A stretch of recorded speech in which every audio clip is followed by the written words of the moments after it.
What's up everybody, it's Suyin here, welcome back to my channel. I hope you enjoyed the last video which was on renting versus buying, and today I have a very special video for you. It sits in a very special place in my heart because I used to be a teacher. For those of you who have no idea a little bit about my background, I used to teach high school economics and English and a bit of financial education. So this is for all of the students that I've taught before. I miss you all so much, and also for the students that I didn't manage to teach because I left the profession, and for any one of you out there who is a student who has this question in mind on how do I start investing.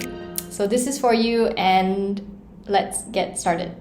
So when it comes to learning, there are a lot of free resources out there that we can leverage off on the internet, and one of them is this ebook. So thank you Casey Lau for sponsoring this segment of the video. There is a free ebook that he has kindly given us and you can download it. I'll link it in the description down below. He's also given you the challenge of, if it's not worth your time, 15 minutes you've read this ebook, he will personally give you 10 ringgit. So take him up on the challenge, read the ebook, check it out.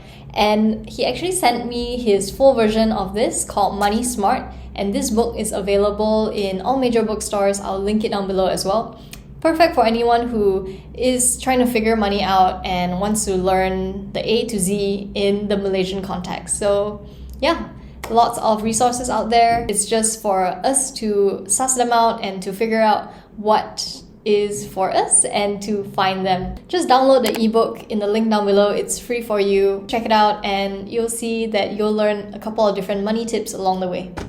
How do I start investing? First off, when you are a student and you are interested in the realm of personal finance and financial independence, I want to wish you congratulations because you are precocious. You are really far ahead in terms of as adults, we don't think about this until we're in our late 20s, maybe even late 30s. So you have a lot more runway ahead of you to allow your money and wealth to compound. So you're definitely going to be wealthy or rich over time if you follow certain steps. And the key step that is very important when it comes to how to invest as a student, I think, is universal. It's investing first in ourselves. It's very commonplace to hear this phrase, invest first in yourself, because you are actually the key to your better future, and no one else is gonna be able to do it for you aside from yourself. So let's just face it, whether we like it or not, when we invest in ourselves, it pays the best dividends. The first thing that I would actually do is work on my mindset. And when you start off, your mindset is fresh, yes, but you also carry quite a lot of baggage. So this was the case for me when I first started to look into finance and looking for ways to grow my wealth over time. What I realized was I was still carrying quite a lot of negative beliefs that money was very hard to earn and I had to work very, very hard just to make a lot of money, and that I would have to sacrifice a lot of my life to earn more income. So I had to really dissect what I was carrying around with me, all these burdens. A very important thing that I did as well was to ask myself, what is this wealth that I'm generating for? Because if you ground yourself in a why, a strong enough reason for why you're working so hard on this financial journey, you're going to be able to push through when times are hard. I've heard this quote before and it's really stuck to me. Oh, it's by Jim Rohn, by the way. He's a motivational speaker, the father of all motivational speaking, and he coached Tony Robbins. And he said, income does not far exceed personal development. And this, I think, is very true, because if we want to be exceptional, if we want an above average income, we do need to be above average people. So he's really brilliant in his talk, so do check it out. I'll link it down below. A dose of inspiration in your life. I highly recommend just playing it, and I got this tip from my really good friend. That is something I also highly recommend. When you are investing in yourself, in your mindset, you're gonna need to find friends who contribute to this improvement, this positivity in your life. Or you don't need someone to be positive all the time where they're like, hey, go, you can do this. You don't need that. Obviously it's not always gonna be so positive, but when you have friends who can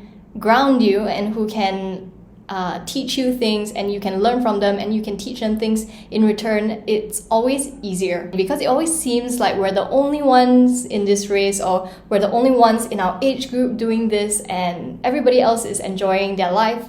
So why am I struggling here? Why am I pushing so hard? So it's important to find friends or to convert your friends so that they can actually improve along with you and you build each other up. So I personally think that's what friendship is for, and lots of love, right? All right, okay, so here's where we look at the next step of how to invest our money as students, and it is really looking at investing in our skill set. So skill set, when it comes to growing our wealth, is quite specific, and at the same time it's quite broad. If I were to really hone in on what skills do we need to grow our wealth, it's actually to master these 4 pillars to do with money. And it's always going to be about how we spend our money, how we save our money, and how we earn our money, and lastly, how we grow our money, which is actually the reason why you clicked on this video, how to grow your money and how to invest, right? Before we get there, we really do need to master all these other skills of spending, saving, and earning, because you cannot have one without the other, and it's just like a domino effect. So first thing, when you're a student, you don't really have much income unless you're actually one of those zillennials where you are working on a side hustle, you're doing a project. I have quite a lot of ex-students of mine who run a small business, and it's really, really cool to see what they're doing with their time and their efforts. I really do believe that it is important to learn how to earn money as a student.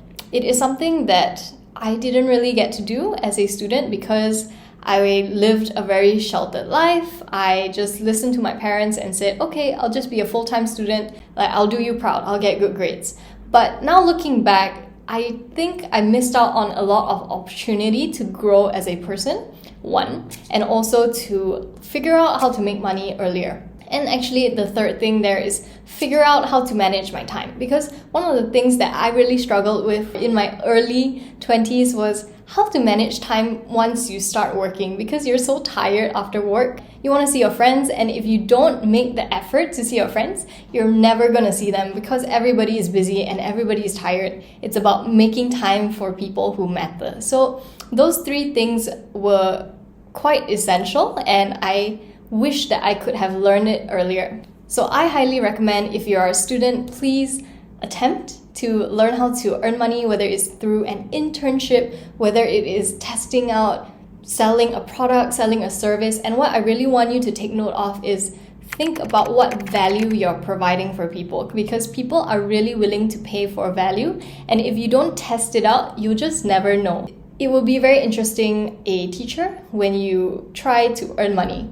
Lots of lessons that only you can elicit and you can learn from. In customer service, in dealing with difficult people and still being courteous about it, there's so much to learn there. And also the lesson of time value of money, or like value per hour for your work done. I myself still struggle with this lesson. So it's about how much you're going to be paid at the end of all of that work done by the end of the month. An example, right? You're working in a cafe, which is pretty cool. You learn a lot of lessons, but is it value for your time? Because time is something that is super important, especially if we are looking to improve ourselves, work on our personal development. We need the time. We need the patience to really look at something and to be curious and to figure our way around how to do things that we have not done before. It takes time and it takes energy. So if we are spending all of our time working, which a lot of us do in our 20s, 30s, 40s, 50s, we do this thing where we chase high salaries. And what we often find is when these high salaries come about, it comes with a whole lot more work and a whole lot more responsibilities. And what most of the time we find is that we are not left with much free time to do the things that we really want, or to rest after work. And then we start to see that there's more work in our life than there is life. So that is one of the cautionary tales that you should know of as a student right now.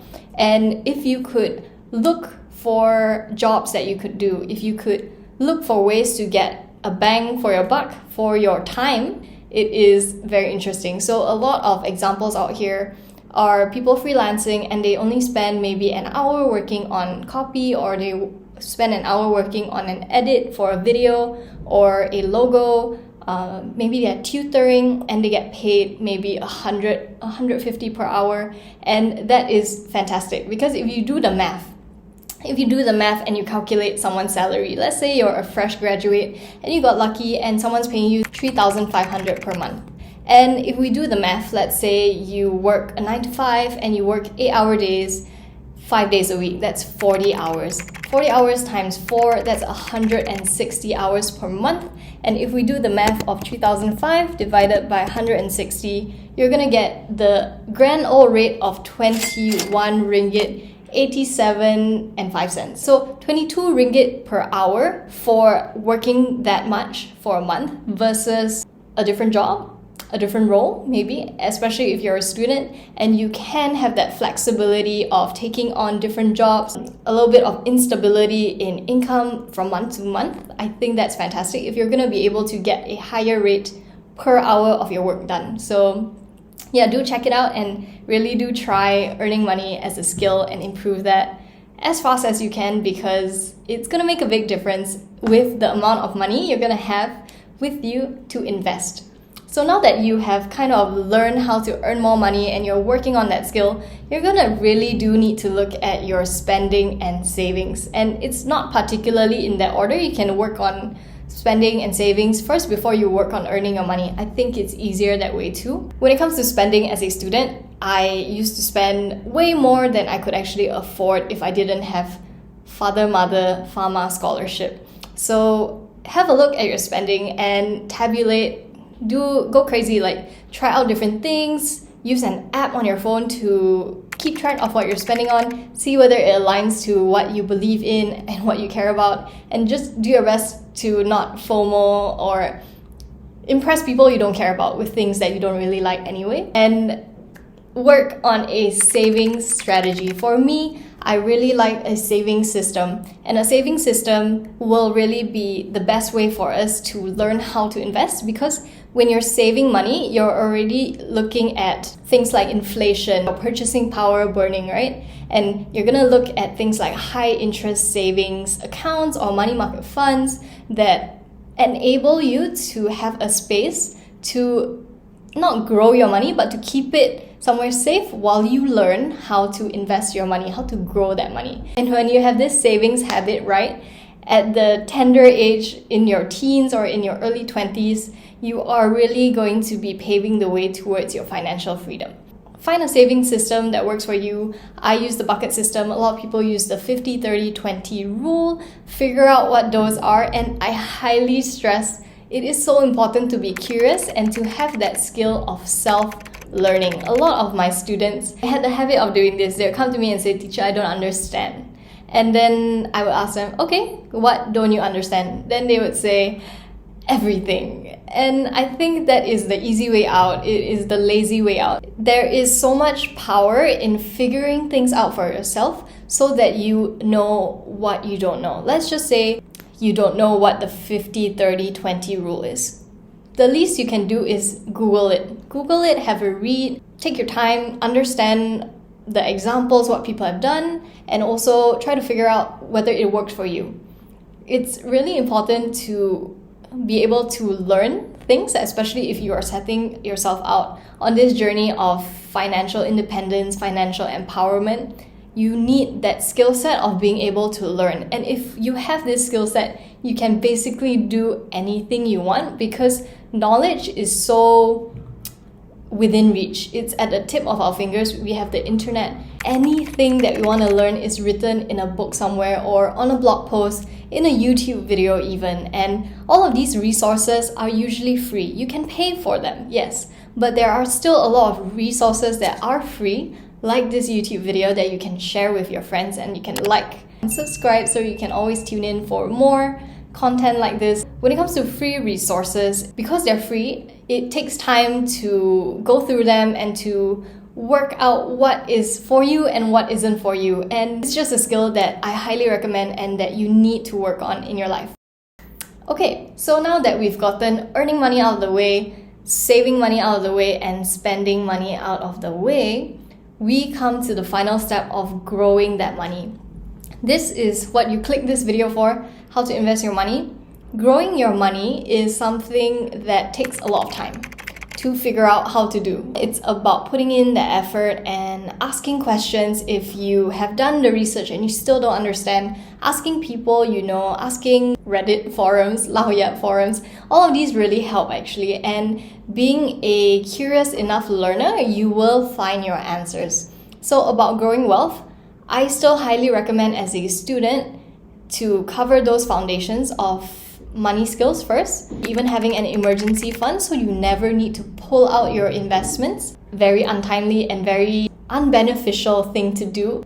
I personally would invest broadly as a student, where I'm not jumping the gun and just investing in what people are saying are the hot new stocks or the hot new cryptocurrency. I would actually be very conservative first because it takes time to learn, and I want to emphasize there is no shame in having patience and there is no shame in carving your own path. So if I were to tell my 18-year-old self something, I would say, Suyin, don't be a smart ass. Please just invest in ETFs through a robo-advisor like Stashaway. I will link my referral link down below if that's something you want to check out.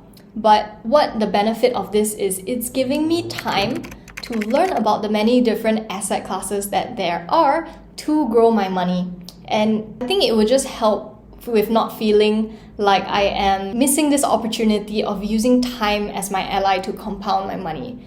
And yes, I know time is of the essence, so if you're investing broadly and dollar cost averaging every month and you're staying in the market for that compounding growth over the years, you're gonna be fine. And bide your time in learning and in improving yourself, improving your knowledge to find out about these asset classes to see whether it is suitable for you and your personality type.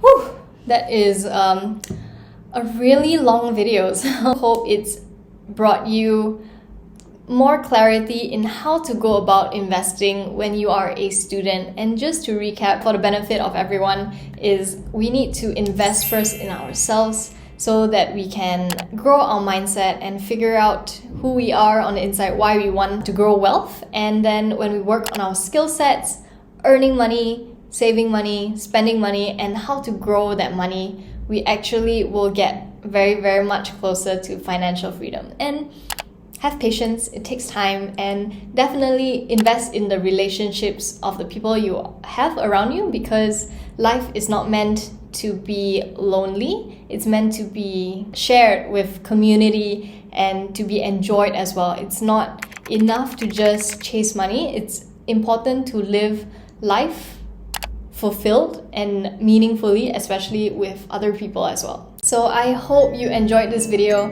and I will see you in the next one. Take care.